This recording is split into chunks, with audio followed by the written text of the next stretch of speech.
Hello, everyone, and welcome to Refresh. This is a time to be inspired, to learn, and to feel better about this time because we spend it together. As someone who once made a living that was dependent on being physically healthy and fit, competition ready, which is what the minimum requirement are for a professional athlete. I'd like to think I did a lot more than the minimum. I've always felt enormously grateful that my years of training, dedicated, committed, day in and day out training, has stayed a part of me. It's helped me understand when I am off training, which, by the way, has happened more than once and probably for longer than when I've liked, for many times. But I can tell you that coming back to it has always made me feel so grateful. Because while I'm no longer competing on the basketball court, I am competing, all of us are, every single day to bring our best selves to the bigger playing field of life. And in order to do that, we really need to take care of ourselves. And so therefore, I'm feeling a little philosophical about this today, but health really is wealth, right? And so it's great to see so many of the national trends today around the heightened awareness around fitness and this tied to the much broader sense of wellness that includes physical health, mental health, good nutrition, sleep, stress management as a daily priority. And I know all of us, Penny, are not feeling we do any of this well enough, but that's why you're here today. Penny Zuber, an amazing leader, is the EVP, COO, CFO, MVP, I added that, of the YMCA in Florida's First Coast. There's 13 branches, 40 program sites, 2,000 nearly employees, serving more than 200,000 people. The fact that Penny's been involved in the Y movement for over 40 years is a tremendous testament to her leadership, her vision, clearly her expertise. And no wonder, Penny, that you're a marathoner because everything you do, you're in it for the long haul. So, thank you for being with us today, Penny. And I'd like to just start off by asking you, because you've seen so much, what are the big changing trends that you're seeing in people and communities as it relates to fitness and wellness? Yes, first of all, good morning, and thank you for having me, Donna. What a pleasure it is to be with you this morning. I looked up this morning just to see, I was curious how big the global fitness and wellness industry is. And do you know it's over $6.3 trillion, with the United States accounting for the largest share at 2 trillion. So that whole industry includes not just physical activity, healthy eating, nutrition, even wellness tourism, but growing demand of wellness in mental health. So I'm not going to be, I'm not going to claim as an expert in the fitness field because my job at the Y is to ensure that we have those experts with the right pedigree and certification serving our members. But I can highlight with you some of the trends in the industry. We continue to see a trend in wearable technology and fitness apps. So your smartwatches that track your steps, your heart rate, your sleep patterns. Some even offer virtual coaching and personalized work plans. And then in response to still a huge population of remote workers coming out of the pandemic, there's a growing trend on virtual and on-demand workouts. And the Y actually is in that field as well. And then we continue to see a growth in boutique fitness centers that are focusing on specialties like high intensity interval trainings, hot yoga, meditation. We're also seeing a trend in outdoor and adventure fitness. Again, people wanting to spend a lot of time outdoors, and then strength training and functional fitness. The boomers are getting older, and so they're focused on continuing to build muscle, improving balance, especially for our active older adults. Family programming in fitness are seeing a trend in bonding. So there's a lot of What is bond? Tell us about that. That sounds bonding interesting. is really giving families intentional opportunities to spend time together so that the kids are not stuck, watching TV or playing with their iPads. And so we're seeing a trend in offering classes that parents and children can participate in, Zumba classes, group exercise classes, parent child yoga. We also see an increase in outdoor play, the youth sports, your legacy games like basketball and soccer, but also pickleball. Pickleball is not just for our parents anymore. We're seeing a lot of teens and young adults getting interested in playing pickleball. And then family camping, which we offer at our resident camp in Keystone Heights. We're giving an opportunity for parents and their children to go camping, and where we set everything up for them in case they don't have the equipment or Wait, um you do that? You set it up? Tell me about that. That's so interesting. How does that yes. work? So, yeah, so we have cabins at our camp, but we also have a program where families can come over the weekend, and we set up outdoor camping for them. Wow. So like, can all of us at Generation W call up and say, listen, we want to do a camping thing? Absolutely. And we also have zip line and, a challenge course. We would love to have you do that. Yeah, we're always looking for things that we could do bonding, right? Team building together. I can't imagine like sleeping in a tent with all the bears and tigers and lions and bears outside. That would definitely bring us together. Yeah. There's no tigers and lions and bears. I'm just making that. So there are a lot of options out there, Donna, and they can be maddening and intimidating. And so that's where we at the Y can support, people when they embark on their journey to become, more healthy and,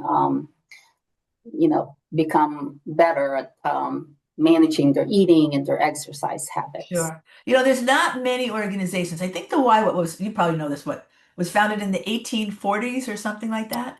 Yes. So there's Yep. not many organizations that last that long, not only last that long, but flourish. So what do you think the secret is to the Ys? Why have they remained so central as part of our communities? Yeah, I think at the core of the YMCA's organizational purpose is being agile and flexible. So when I started my career at the Y, um, women or parents were going back into the workforce. And so the Y became the largest provider of childcare in the country. Wow, I Parents did have not to know have a that. place Interesting. for their children to go to after school.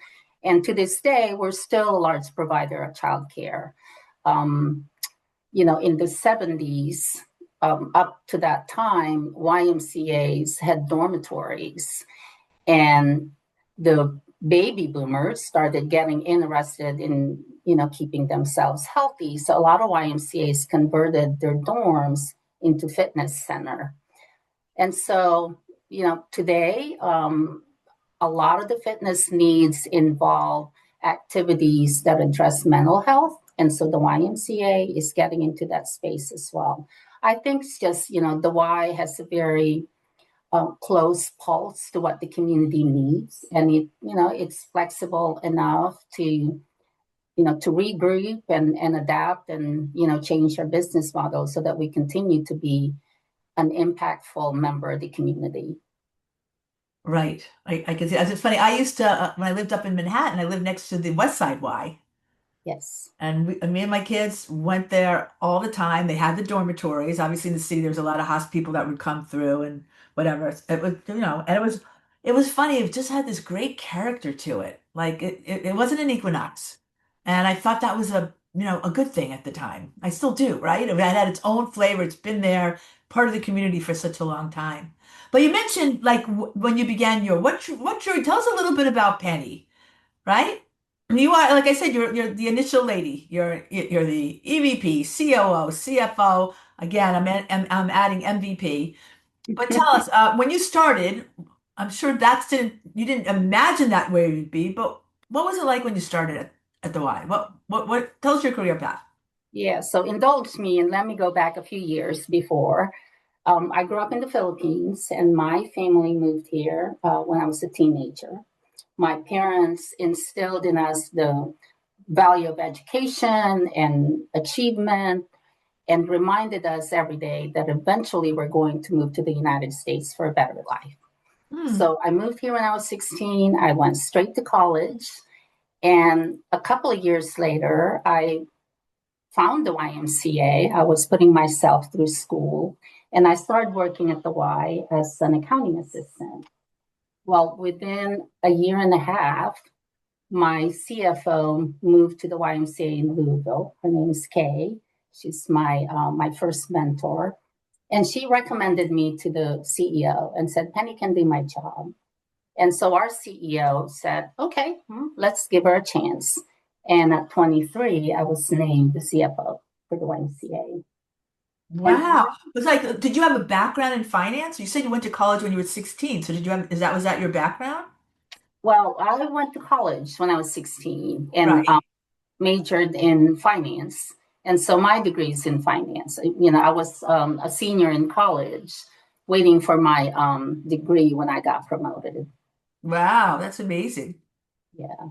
So pretty much grew up with the YMCA. I'm a product of the YMCA in terms of leadership. And my my progression, because I was already the CFO, my progression came in the form of additional responsibilities.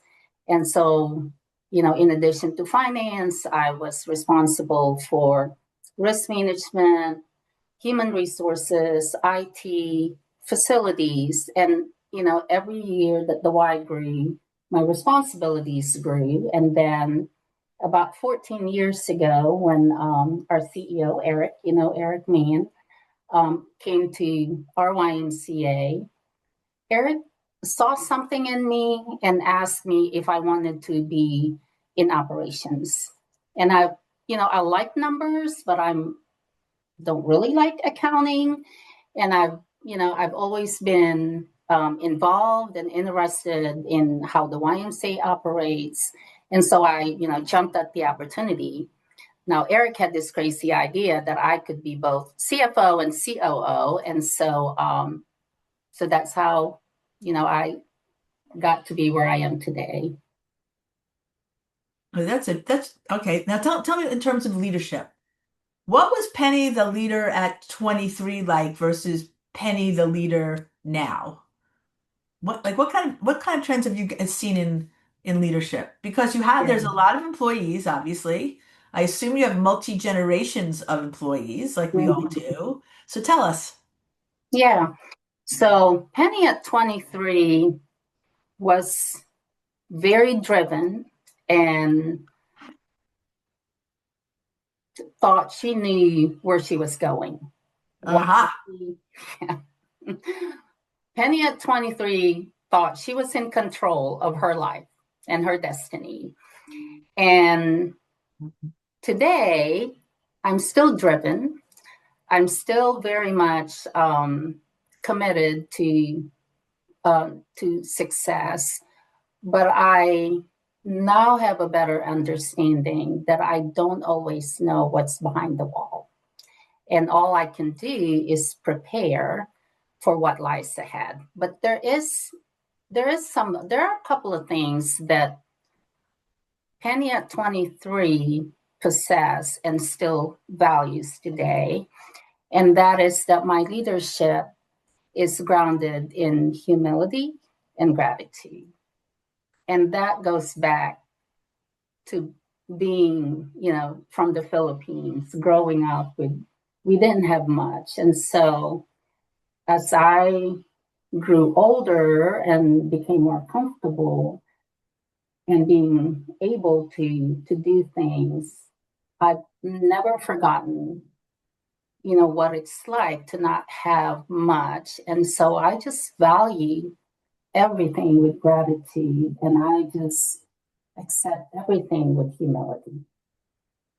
Wow. So, and by the way, I want to invite the reason we do this as a Zoom cast is so that whoever's with us during this conversation knows they have the ability and opportunity to ask questions directly. And we're going to take them to you, Penny. So I just want to invite anybody here. I know Lewis is there. If they have any questions, want to offer comments in the chat, please do. Please do. Um, I wonder, Penny, you speak about humility and gratitude as a leader. How do you communicate those values throughout an organization? I think it's important for me to live it out instead of talking about it. Right? It's, you know, my actions and my words need to always be in sync. And and I think the people that I work with see that. And now I will tell you, Donna, that sometimes that whole humility thing can be misconstrued as, being not powerful enough or not authoritative enough and not a strong enough leader. And I try not to allow that to create noise in my head because I believe in being true to myself. And, you can't say doing something or being something that you truly are not. So, No, it's so interesting that, and I hear what you're saying, right? There's the impact of being a female leader and how that is processed by others. Being an immigrant female leader, being an Asian mhm, immigrant female, all of those are filters, right? mhm, That impact how someone could be seen, mhm, right? yes, And then the question is, what you're saying is recognizing that, still being true to yourself and saying, listen, right? Again, the person who's the COO, the CFO, the MVP, right, obviously has tremendous amounts of leadership strengths, mhm, but they may not be expressed in a corporate setting in ways that have traditionally been expressed. But that does not diminish the overarching impact on success and I guess you would say results, because the Y has grown incredibly, hasn't it? yes. When I started at the Y, our operating budget was under 3 million. And today it's, just a little over $50 million. We have 1,900 employees. We're in 5 counties. And, being in my position, I am faced with making decisions that are not always popular. As the CFO, I mean, there's a joke that CFO actually stands for CF no. And I haven't heard that one. Maybe that's why I don't have a CFO, but go ahead. so, it's a balancing act that that is my role. My role is to, as a CFO, is to safeguard the organization Correct. and Yeah. make sure that we are, being responsible and we're being good stewards of the community's investment in us. And so there are times when the word no comes out of Penny Zuber, and um, I have to balance that with the true essence of my personality is that one of humility and gratitude, but at the same time being able to project the leadership persona.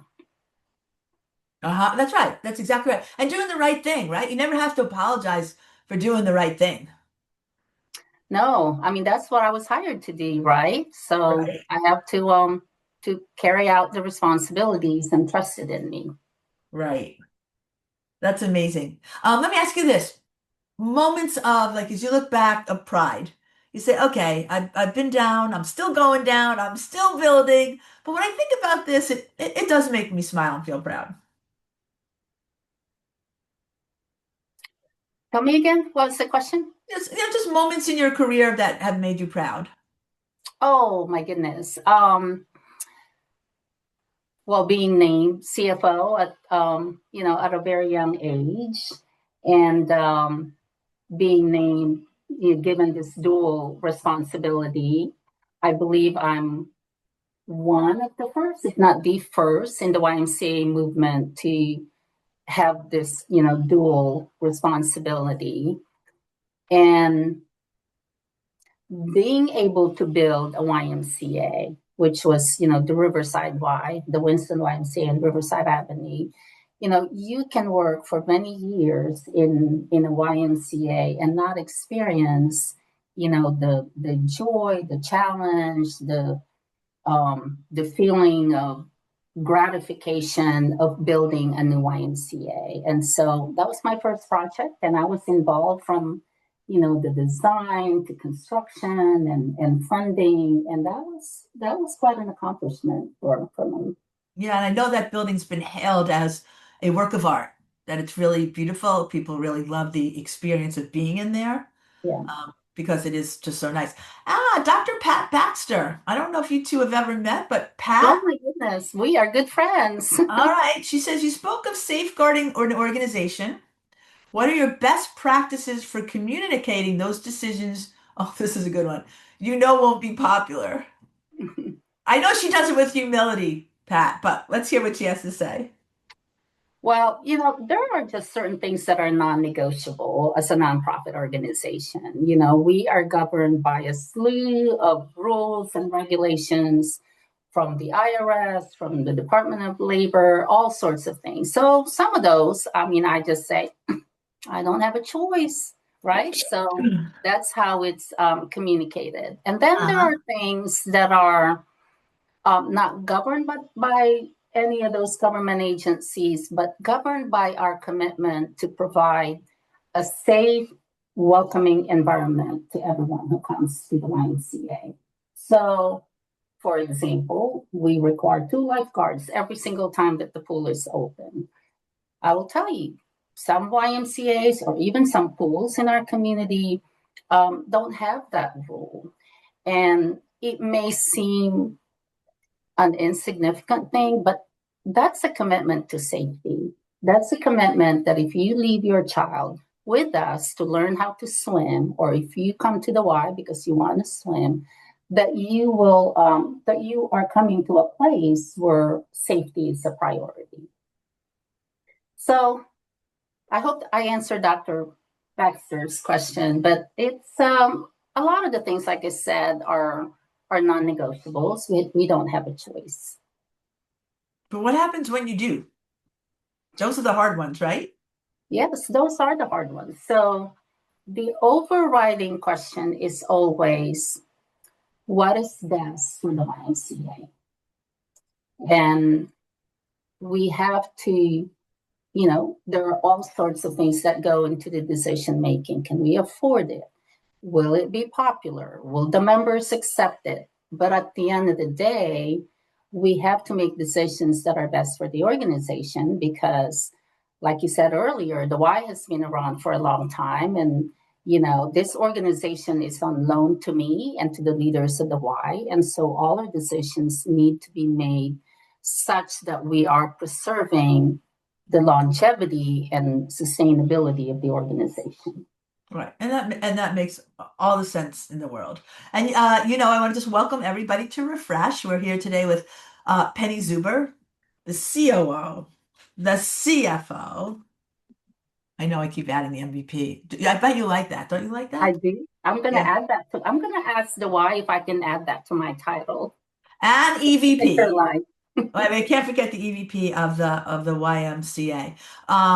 We ask all of our guests to kind of identify three key messages that they would love to leave with our community. And all right, so lead boldly, live well. I like that. Some people think if you lead too boldly, you can't live well. It's too stressful, but not for you, huh, Penny?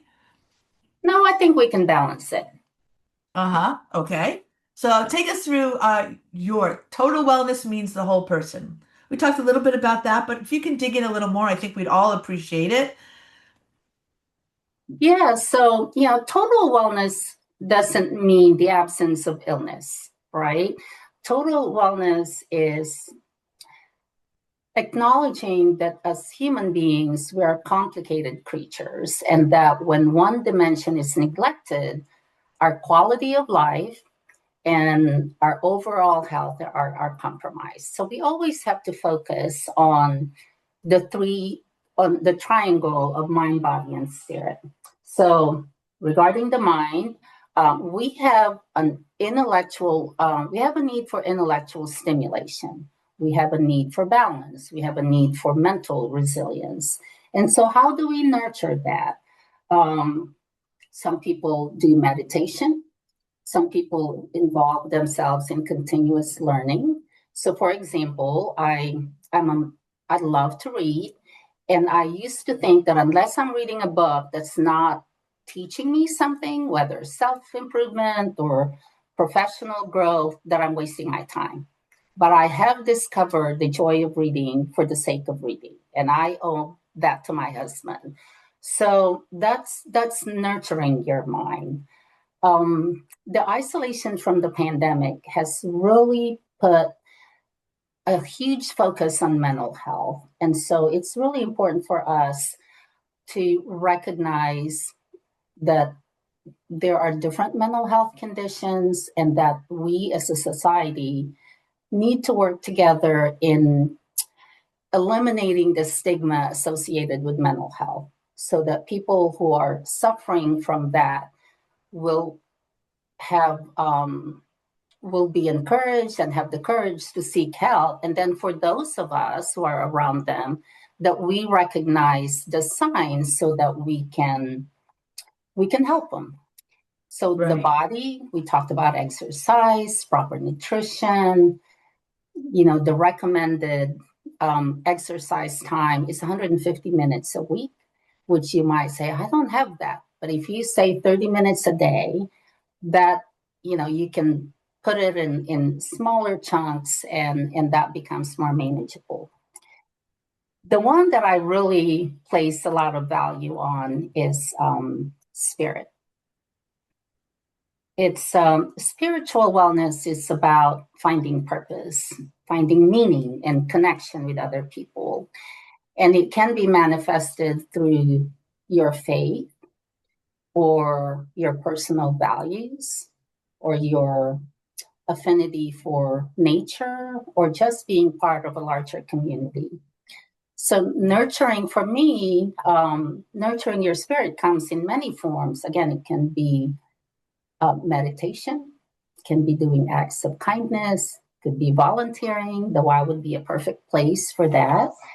So, and because I feel that when you are spiritually strong, you have inner peace, you're resilient, and you feel a sense of belonging. And so, this holistic wellness idea is really not a trend, but a necessity for us to be genuinely happy and find a greater sense of purpose in life. Well, that is really beautiful. I'd like to invite anybody who is listening to us, if you want, in the chat, put down something that you feel you do that spiritually centers you. And I think what you said spiritual purpose. You said it beautifully. Gives us peace. Yes, it does. And it makes us resilient. And Lord knows we need resiliency.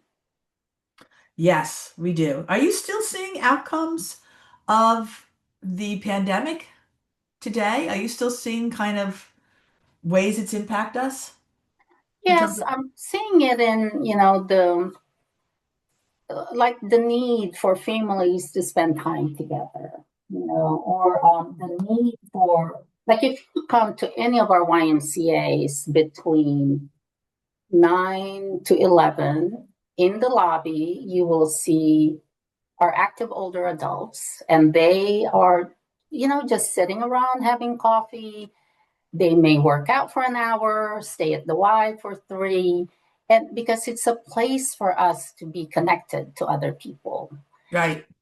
It's like the country club of the community, right? It's a heartbeat that, gives really safe, good space. Marcy Tate King I guess she said, I would love my 22 and 24-year-old to communicate with her. Um, Both have tremendous mental health issues. Trying to make it in society always has a lot of anxiety and depression and wanting to people please or think they're doing the right thing and not sure. We all are plagued with that for sure, Marcy. Is there literature or resources that others can access to help? And I think we can invite everyone to communicate here in terms of how can we help younger people? And I know that we work with younger people. We actually had this conversation in our office the other day because we work with the most wonderful teens Hmm. who are, anxious. There's this great book. If I would recommend a book, I would recommend Jonathan Haidt's The Anxious Generation. If you haven't read it, it talks about all the social, not all, but many of the social contributors to why our kids are more anxious these days than we would hope they would need to be. Right, Penny? Yeah, it is really, we have to do something about it. Otherwise, we're going to lose a generation of leaders. And the Y does work in the mental health arena, but we are not experts. And so we partner with other organizations. We take care of over 2,000 children every day in our before and after school care. And we have some of our staff have taken the mental health first aid certification in order for them to recognize behavior or signs that a child might, be suffering from mental health conditions. And then we partner with other organizations in addressing those needs. Right. That's great. And Taj has offered she does meditation, prayer, and gratefulness. Dr. Baxter is recommending, oh, that's a really cool idea. Families having a dedicated time. I have a friend group that I do this with, or did for a long time, every Sunday night that keeps their family together and balanced and connected. Because loneliness is definitely one of the great threats to our well-being. All right, if you would, Kristen, put up her list again. Let's look at number two. Number one was really beautiful and inspiring. So thank you for that, Penny. All right, taking care of yourself is a daily act of strength. Yes, ma'am. Tell us about that. Yes. Um, I think it's one of those things that we know we need to do, but we don't always prioritize it. And I would say that not only is it an act of strength, making time for yourself is not being selfish, but the opposite of it. It's for those of us who've flown, we remember the flight attendant, when she or he's going through the safety thing, said, put the oxygen mask on yourself first before you help the person, sitting next to you. And and we all know what that message means, that before we can help others, we need to help ourselves first. We need to be equipped and be in a position to be of help to other people. So when we prioritize wellness, we end up being engaged in healthy habits. We exercise, we eat better, we prioritize sleep every night. And we live in such a fast-paced world that in order for us to keep up with the responsibilities at home, at work, with our children, and be our best all the time, because we are expected to be at our best all the time, we have to be healthy in spirit, mind, and body. So again, I would go back to when you, and I know this about myself, when I take care of myself, I am able to take care of others, my children, my granddaughter, my husband, my coworkers. I then have better relationships. And when I have better relationships, I have a sense of purpose. I feel happy. I feel self fulfilled. And that positivity just keeps on going. So the question really is, why would we not prioritize making time for ourselves and taking care of ourselves? Oh, without a doubt, we should. And we absolutely should. But it's hard, right? It's hard. Yeah. We understand that. But I think encouraging ourselves or taking that time, like, Mhm. Jennifer and I just started walking together the other day. I'm smiling, Jennifer. We're going to keep that up. Is it because you We're can having get your talking husband to meetings walk at with the you? office, huh? Is it because you can't get your husband to walk with you? Oh my God, you said that in public. He'll kill both of us on that one.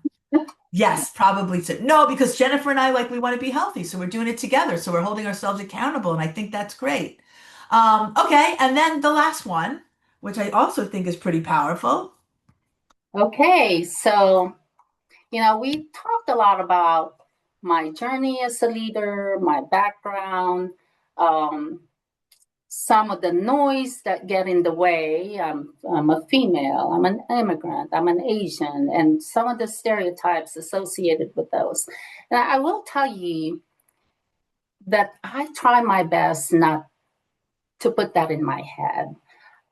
For I was part of a women's leadership group at YMCA nationally, and I remember one of the ladies in my group said when she goes to a meeting, she has to pause and ask herself, am I going in there as a woman or as a young professional, 30 something year old, or am I going in there as fill in the blank, Latina, Asian, all of that. And then she asked me, what do you do?